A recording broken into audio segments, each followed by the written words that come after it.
When in the course of human events it becomes necessary to organize one's belongings, a project comes about.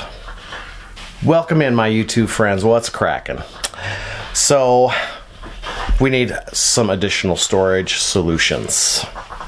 Let me show you what I've got. Recently we had Memorial Day and Free Fish Day here in Utah. Both opportunities for some fishing, which in the past I have loved to do. But my fishing gear is buried on the bottom under all of this pile of stuff, camping, recreation stuff. And as much as I love fishing, I don't love it enough to move all of that stuff to get to my tote, go fishing, come back, and then move it all back. We just need to find a home for a lot of this gear. And that home is in my hobby room right here. I've got a pretty good wall that I can utilize. You can see I've already got some yellow and black totes over here, the 27-gallon that you can pick up at a lot of places. So I've decided to build a rack to hold those, and height-wise I am limited to a maximum of 4 tall, so I'm going to utilize that, and that'll give me about 6 inches on top, just for whatever, some odds and ends. And I've decided to go just 4 wide, which will be slightly more than halfway across this wall. And then if I need additional storage, I may build some shelves on the remaining portion. But that can be done a little bit later. The reason I want to do it for the yellow totes right now is because we are unpacking a bunch of them and have some open that can be utilized to pack up some of the camping stuff and make camping really easy, because we could just grab a tote rather than grabbing individual items. So all around, this will be beneficial. I've watched several YouTube videos on how people have built these racks. They're fairly standard, but if I was to follow the plans that a lot of them offer, mistakes would have been made. So I drew up my own plans. Let me show you. I wish there was a CAD program that was inexpensive, if not free, and user-friendly. I've tried SketchUp, I've tried just some regular like drawing pad type of things, and they are insufficient. You know, they're freehand, so lines aren't straight, or there's no way to do them to scale. SketchUp, I just don't consider user-friendly. It takes me far more time to use SketchUp than to just draw it by hand. So, plus, SketchUp you now have to pay for. So, I'm back to just good old graph paper. It says not to scale, but it's close enough that it gives a visual, and most importantly, gives me my measurements. First thing I did was measure my lid. My lid is 30 inches long ways and 20.5 inches narrow ways, short ways. So I initially calculated my spacing to be 21 inches between 2x4s, but then I had the thought, the inspiration, and glad I did, to make sure that the lip was wide enough to accommodate 1.5 inch 2x4. And I found that on either side, right around this area, there's extra bracing and gusseting that supports this in 2 areas, and that protrudes by about 1/2 inch. So you lose 1/2 inch. It would push a 2x4 out about this far. So everyone does these 22 inches apart. You have to accommodate for that, because you lose 1 inch on either side for that extra support. So with that said, you need 22 inches between your railings, and Then you have to do account for your vertical posts, the width of your vertical posts. I'm using 2x4, so that's 1.5 inches. So I need 1.5 inches on this side, then the 22 inches. 1.5 inches here, 22 more inches, and so on. So I calculated it this way to get accurate measurements. And so I need 4 columns at 22 inches wide. That's 88 inches. And then 5, 1, 2, 3, 4, 5. 2x4s at 1.5 inches is an extra 7.5, gives me a total width of 95.5 inches. And then I need to cut 4 of those, front, back, top and bottom. Now let's talk about the vertical side of things. So one thing that I'm doing that's a little bit different is I've got a couple of totes that are a little heavier than I'm comfortable hanging off of rails. Just I don't think the lips of the lid will hold long term. So I decided I wanted to keep these ones down here basically on the floor. So I am adding a 3/4 inch sheet of OSB to this bottom to act like a floor.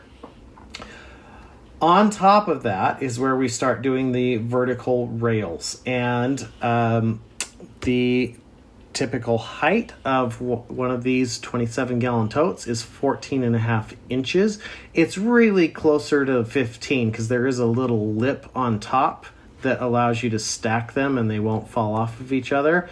But right to the edge is 14.25. So I opted to go 15.5 up to the next one, giving me about 3/4, close to 1 inch of space. Now, because I'm doing these ones on the floor, I don't need these actual rails right here. So those will not be going on my rack. So from there, 15.5 is my spacing. That puts my lid, roughly about right here. So from that, then I need to go another 15.5, and the lip needs to go down 2.5. This is where the next rail would be, which is 13 inches from the top of the other one. So there's a couple different ways you could calculate this. So I'm going to measure from the bottom. 15.5 would be my first one. That means 31 would be my next one, and then I'm going to drop 2.5 inches to where the top of my rail goes, and then I'll go 15.5 from here and so on up to the top. Gives me a total 15.5 times 4, 1, 2, 3, 4, plus a 1/2 inch, that's for the top, gives me 62.5. I rounded up to 63. So we'll have vertical posts at 63 inches. You can see there's 1, 2, 3, 4, 5, and front and back. So that's a total of 10. And then I'm eliminating these ones, as I said, which means I need 1, 2, 3, 4, 5, 6 times 4 is a total of 24, 24 30 inches long. That's, front to back is the 30 inches. And I need 24 of those to cover all of these up here. So that is my game plan. So I figured out everything kind of in my head and what materials I was going to need. I went down to Lowe's and purchased those materials, came home, decided to draw out that graph that I just showed you, and realized when I was doing that the 4 posts that are only 63 inches tall leave enough 2x4 left over to do a couple of the 30-inch rails. And so I'm going to end up having a couple, 1, 2 extra 2x4s. That's okay. You can always use 2x4s at some point. So I'm not too worried about that. But with that, I've got all the materials. It's time to unload them from the truck.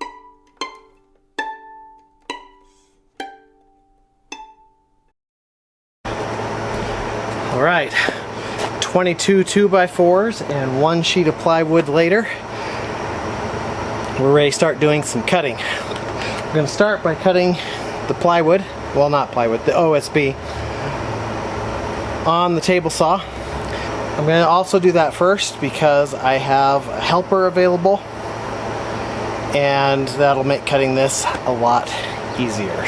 So my sheet is 48 inches wide, 4 feet. I need 30 inches wide, so I have to take 18 inches off. But my table saw doesn't allow for a 30-inch cut. Well, it could, but it's easier to just reverse it the other way. So what I need to do is grab my fence, set my fence up at 18 inches, but measure to the opposite side of the blade. So normally your cut is between the blade and the fence, but the piece I'm actually cutting for is the other side. So that's what I'm going to set up for, which unfortunately leaves the shallow side holding the bulk of the weight, which is why I wanted a second person. So, but anyway, this is going to be the setup. So we'll get it set up, and then with assistance, we'll get this cut. Okay, the wife's grabbing the gloves. We've gone over our game plan, what we need to do for a nice straight cut. So as soon as she is ready, we'll kick the saw on and start feeding this through.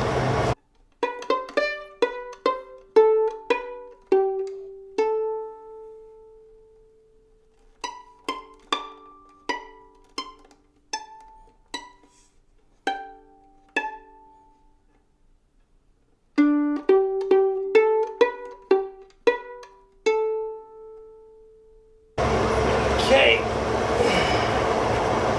so that's one big chunk out of the way. So now I need to set this up for the other cut. So originally I told you I'd calculated only 21 inches for each column, or for width, and so that made my total like 91, 92, which would cut about 4 inches off this board. But now that I've made it 22 inches wide plus the 2x4 width, that brings me to 95 and a half. 8 feet is 96 inches. I'm not going to worry about cutting half an inch off. So I'm just going to leave it the width it is and either let it overhang or just adjust my other width. So actually it makes sense to just use some 8-foot long 2x4s and not even have to cut my width. Yeah. So I've just saved myself a lot of cutting.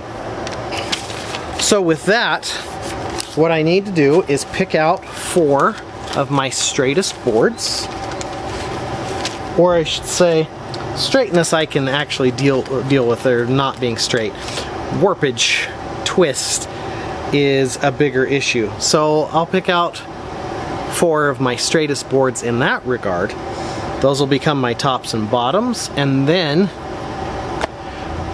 we can start doing the other cutting that we need to do. Sweet. Well, hopefully the camera's still working. Dog just knocked it over and the screen is no longer working. The viewfinder says it is, so the rest of it is hopefully still working. I'll have to take that in and see if I can get that fixed. Set up a table and see if I can get this platform built out. Now, one thing I'm going to have to do with this rack is I'm going to have to assemble a good portion of it down in the room because I don't have the space to carry this rack down there pre-built. So I'm going to have to do a lot of the assembly down in the room. But this floor I can get built and then we can take it from there. So let's pick out some 2x4s to be the bottom rails. And we'll start with that. Okay, I happen to find in my collection some 1.5 long wood screws, which is the perfect length for attaching this top to the boards underneath. I just hope that I have enough of them. I should. It'll work. So let's get this first board. I'm going to start down at this end, get it lined up, get one in, and then I'll work my way down, making sure that it's flush to this edge, which will take any bow out of it. And then we'll do the same thing on the back side. Yesterday when I left off, I got the front and the back put on. So today, where I'm gonna start is getting 2 pieces for the ends. I also marked where my verticals are going to line up in the middle. And now I'm debating whether to put support pieces in the middle as well. I don't know how much they would do. Anyway, I'm thinking about that. But let's go ahead and get these measured and cut for each end. Alright, I've got my 2 ends in. Now I do have at least one extra 2x4 that I could do the in-between rail, so I will probably do them just for the extra support. But I'm out of 2-inch screws, which are the ideal length for putting these on. So I'm gonna move forward and get the miter saw set up for some repeatable cuts, starting with the 63-inch verticals. I need 10 of those. Okay, my 10 63-inch pieces are all cut. The verticals, they are ready to go. So next step is to reset my stop for my 30-inch pieces. Okay, I've got my 30-inch pieces, 24 of them, all cut. Lined them up, kind of how they'll go here. I tried to cut off the ends that had like funky knots and stuff. And so mostly I've got pretty straight, clean pieces, with a couple of rare exceptions. Now I can now cut this off at 23 inches for one of my supports, and I've got one more board that I can get the other 2 out of. So I'm going to go ahead and do those, and then all my cutting will be done. Just like that, all my main cuts are done. Now I'm going to do one more thing that I haven't seen anybody else do. Thinking about these rails and putting a, tote with some weight on it on one of these in this corner. Seems like everyone pretty much leaves those. I'm going to grab a 3/4 roundover bit, put it on my router, and I'm just going to ease this edge and just round it. I considered cutting it at a 45, and that is certainly a possibility, but I thought that would take off a little bit too much. I just want to round it. So I happened to find in my collection of bits a 1-inch roundover bit. So I've got that installed, and I would really like to round them over this way so that the bearing rides on this nicer surface. It's just not stable enough for me to do that. So I'm gonna have to do it this way for stability. It is what it is. Put the bearing on the grain side. It's not my favorite thing to do, but it'll work.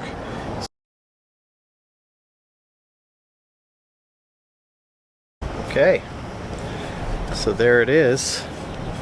It's a pretty mild roundover, but I actually really like it. It leaves me the majority of my board. Yeah, I think that'll work. I think that'll work nicely. Okay, I'm happy with it. I'm gonna run the rest of these through. And all right, in about 10 minutes, all 24 of those were done, and about a third of that time was just walking back and forth. New day, more progress to be made. I picked up some number 10 3-inch screws for this project, and yesterday I checked and have determined that 3 inches is too long. So I had the wife grab me some number 10 2.5 inch, which should be perfect. I will try to return the 3 inch. And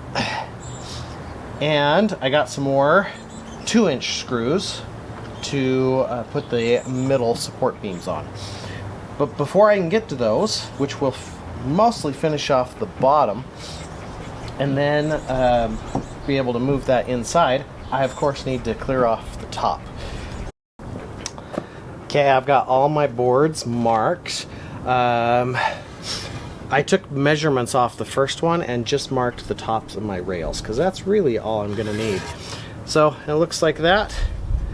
1, 2, 3, 28.5, 44, and I had a little extra room on the top, so I took a little bit extra and went 60.25 to the top. Gave me like an extra 3/4 of an inch. And on the middle ones, I marked them on both sides, and then I marked face front, which face I want to be able to see. So that clears off my floor here, and I can get my in-between board set. I've got some new exterior wood screws that will work well for this. I also had a handful of the screws I was using, which were just regular wood screws, but a whole bunch of them broke off. They were like really brittle. So I'm going to drive a couple extra of these in those areas just to make sure there's something holding them down. So yeah, I've got my middle pieces that I'll just put in, screw in, and then this bottom will be done. To get it in place, all I will need to do is just go clear out that corner in the room this is going in. Took some doing and some maneuvering, but I got it. The tough part was this corner right here. It needed to go this way. So I ended up taking it into that room and then going up and over this stuff over here. After that, it was pretty easy, other than making sure that I had the right orientation. And we are here. I'm gonna go bring in my vertical pieces, my 10 vertical pieces, and then move those over to where I'm standing, screw them onto the bottom, turn it up in place, and we should be good to go. Progress is being made, but it's a little bit frustrating. Here's a good example right down here. I'm having a hard time getting these vertical boards to flush up against the bottom. I get a screw in it and the screw pushes it out, and unlike my normal experience where it eventually sucks it down, it's not doing it in this case. So I found I had to apply some pressure, so I just set up these boards up here as kind of a pressure board, which worked for these middle 3 respectively. But that's leading me to change my tactic for the upper 3. We're going to go ahead and put these 3 on the way that I did the other ones, but with the wife pushing on it to keep it from moving. I think I'll have more success anyway. And then we'll bring the tops on and put them on. All right, we have the top rail on. It's braced right now.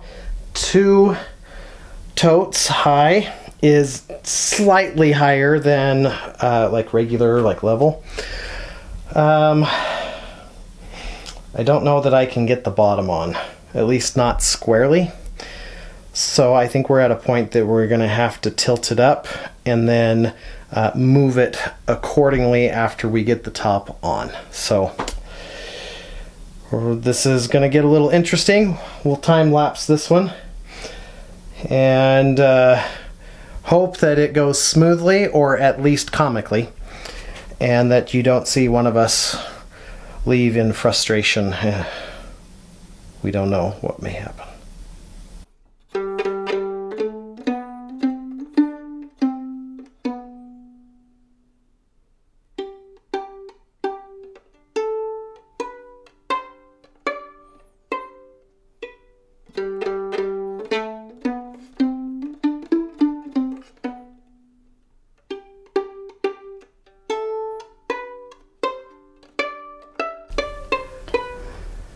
All right, we made it with minimal catastrophe.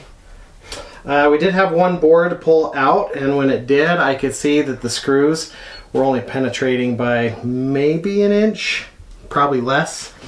So the 2.5 inch screws going through the 3/4 OSB really weakened their holding power.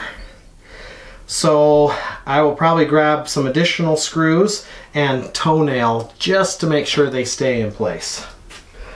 But other than that, as you can see, we've got it in position. It actually slid. We've got these mats on the floor, and I was tempted to remove them where this was going to sit and put it right on the concrete, but ultimately, obviously, I decided to leave them. And that was a good move, because that made it so it slid relatively nicely into place. So, yeah, nothing terrible. Everything went pretty much according to plan. I'm not going to have to sleep on the couch tonight, so I think we are all good. There is one thing to be aware of. Several people have mentioned this, that there is a fair amount of side-to-side movement, and that is true. So I'm going to see how firm it is when I get the rails in.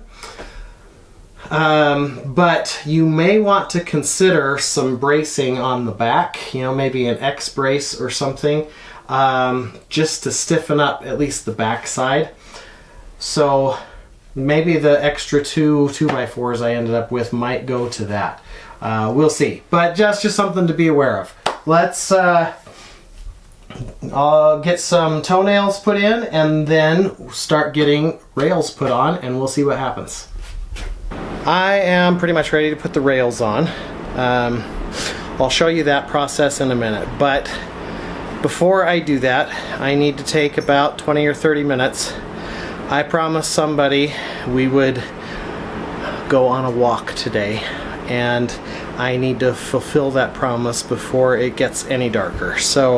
But I just wanted to show you the joy that certain things get with the simple things in life. And it all starts, if you watch closely, you can see him smile as I grab the special halter.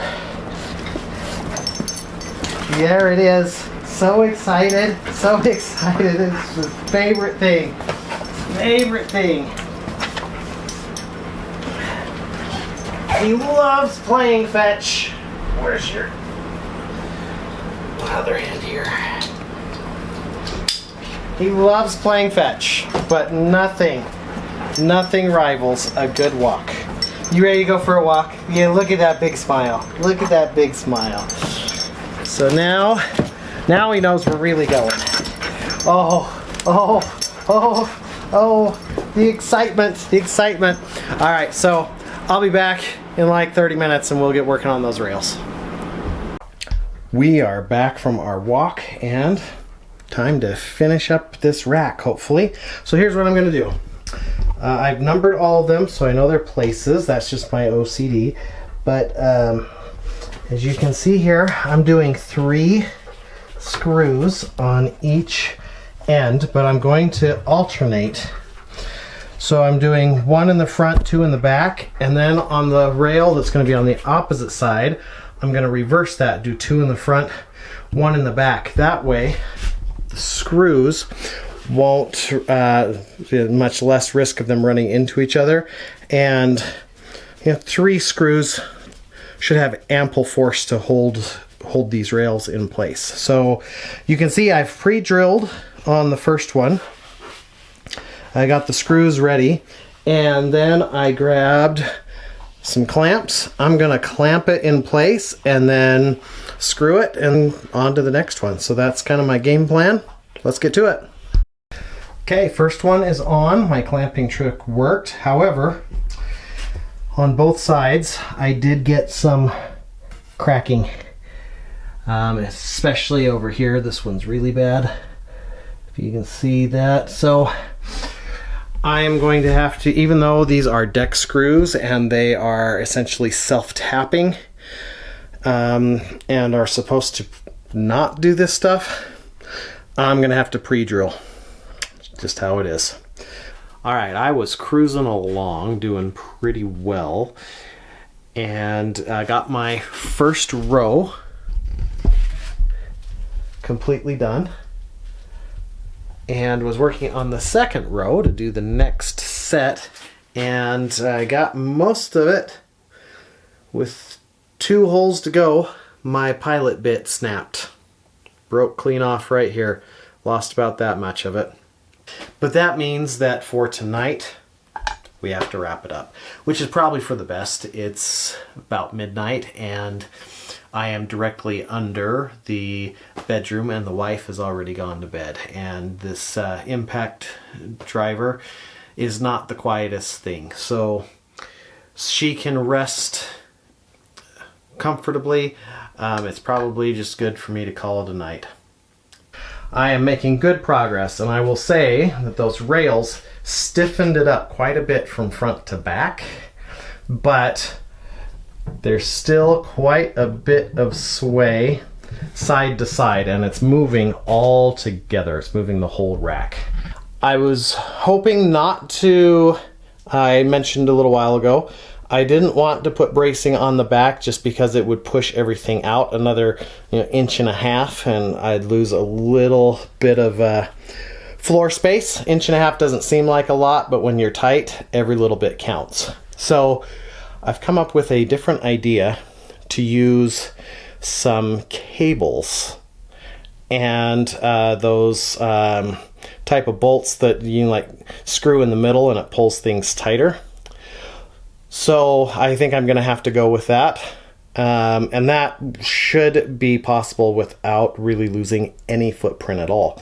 So I'm going to take some measurements, call the wife, have her grab some cable from work and bring it home. I went ahead and got the rest of the rails on, so that is all done. So I did some research and checked with my wife for some cable. 1/8-inch cable is rated with a working load of like 340 pounds, and I just wasn't quite comfortable with that amount. So I went one size up, which was like a 3/16, which gives me a working load of 800 something pounds. So like more than double for just a little bit bigger. Unfortunately, Ace is going away from selling that kind of stuff by the foot. So the only way I could get it from Ace would be to get a 250-foot roll for over $100. I don't need that. So I found what I needed on Amazon.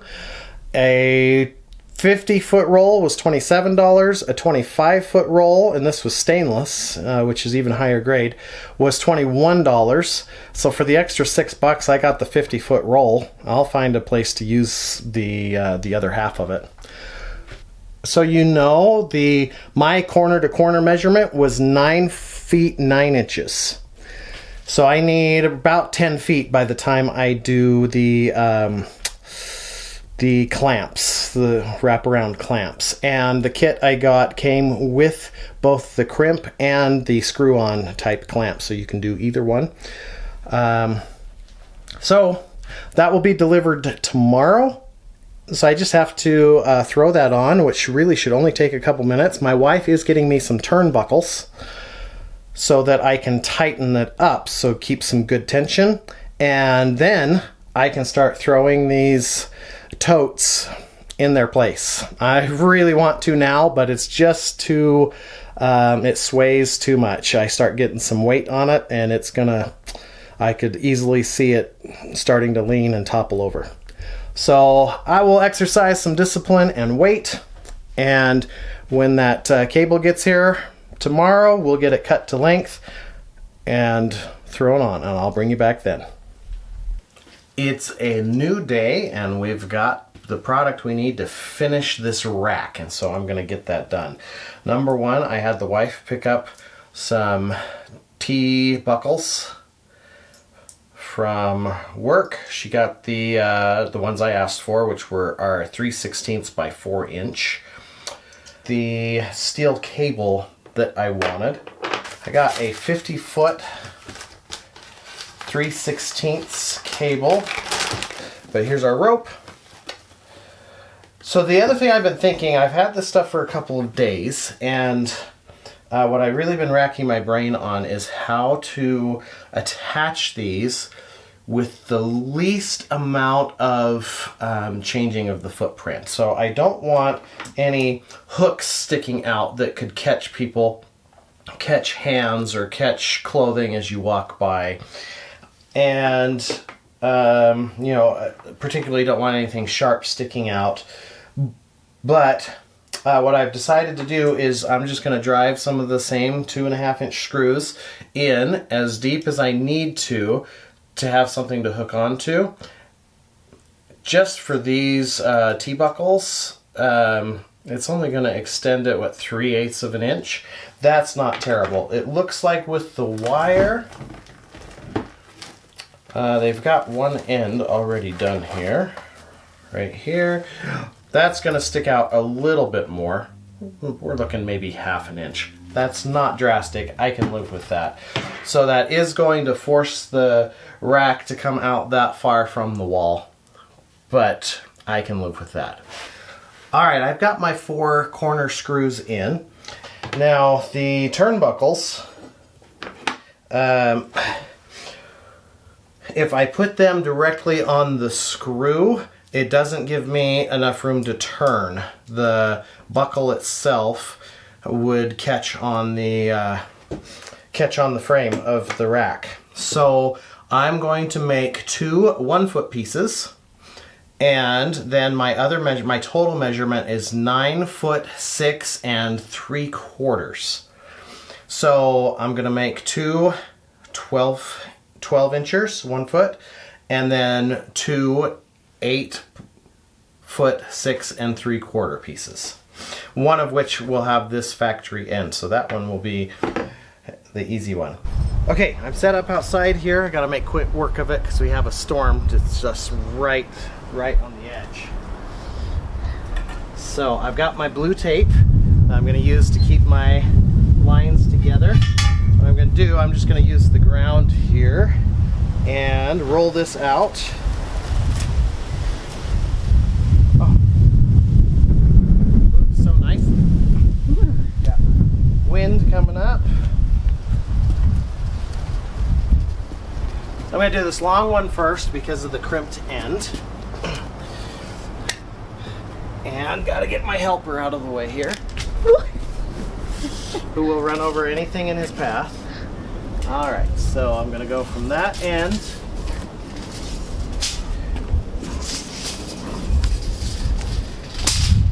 This one needs to be 8'6", and you're not helping.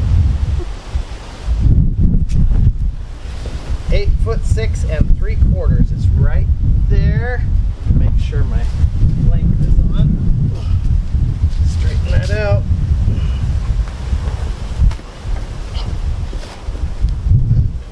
Okay, 8'6" 3/4. That's where I need the center of this to be. So I'm going to put that right there and then roll it. So I need to cut right about 8'9". So that added just a hair over 2 inches to have enough. Grab my tape.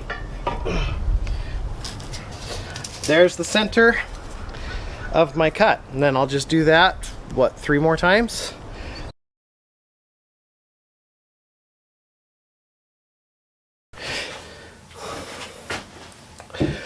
All right, we are back inside.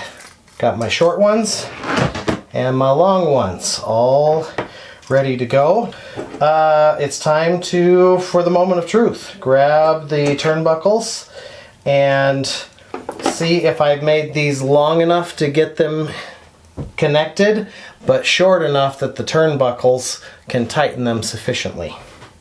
So I was mostly worried about being too short, but not that worried.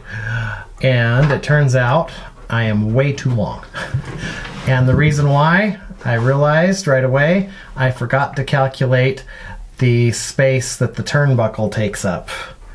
And so I calculated basically to here. So I did lose, what, maybe an inch, but I had a lot more. But this is an easy fix.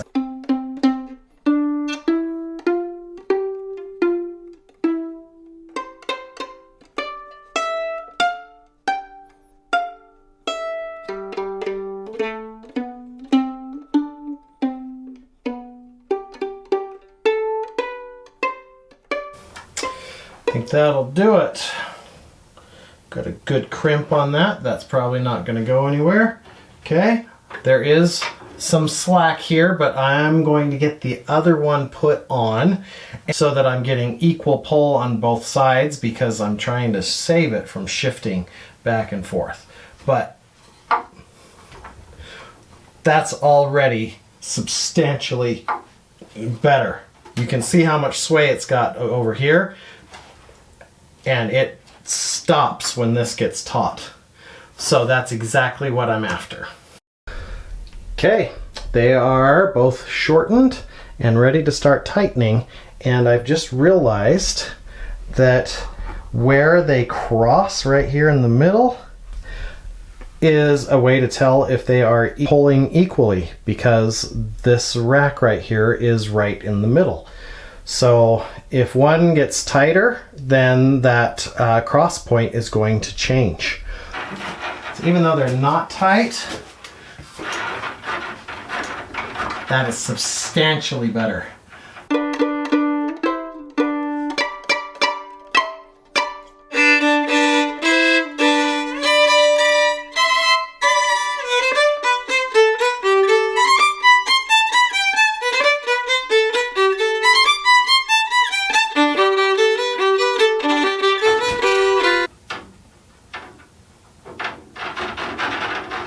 Those feel pretty even.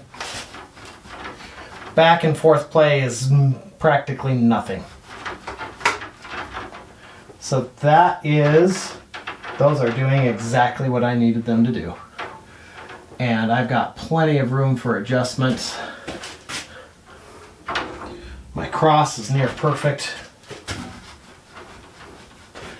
That is solid.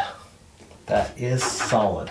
So minimal impact. This will set it off from the wall an inch maybe for the buckles, or the crimps I should say. But this gives me confidence that I can load this thing up and it will it's not going to go anywhere. It's not going to buckle and fall over. So I've got a little bit of cleanup to do, and then let's get this back in place and start putting some totes on it and see what it looks like. All right, success. Word to the wise, however. So I did go 22 inches apart with between my verticals, and you can see that it does hold these, but it's actually a little bit on the wide side. If you put one flush against one rail, it will fall off the other side. So they really could be probably about an inch narrower. So yeah, plan on maybe like 21. Now that said, if you get them centered, clearly they hold up just fine. Having these heavy ones down here, hey bud, look out. So I've got one really heavy tote right here. having that go down on the bottom, that's exactly what I wanted the floor for. That's one of my best moves. And rounding these corners is also one of the great things that I did. And just to show you now that we've got some weight on it, especially some top weight, there is no side-to-side movement on this. Those cables work beautifully. They are fantastic. So, this project is done. It is going to give us a lot better vertical storage and free up a lot of our floor space. One of the reasons I wanted to do this is we now have a place to store some Christmas decor, seasonal stuff, and I already told you about the camping stuff that we need to move. This will serve its purpose. It's excellent. I'm very pleased with it. I believe the wife is pleased with it. And I want to thank you for watching and giving me your time. There are more projects coming down the pike. We've got a couple others that are nearly done filming. Just have a couple of little things to tidy up. So look for those to release soon. If you like this content, please like, subscribe, and hit the notification bell for when those other videos drop. If you have any questions, put them in the comments down below. I'm happy to answer. I'm always happy to receive information. If there's a better way to do things, I would love to learn a better way to do it. So let me know what you would have done. And with that, I will catch you on the next one.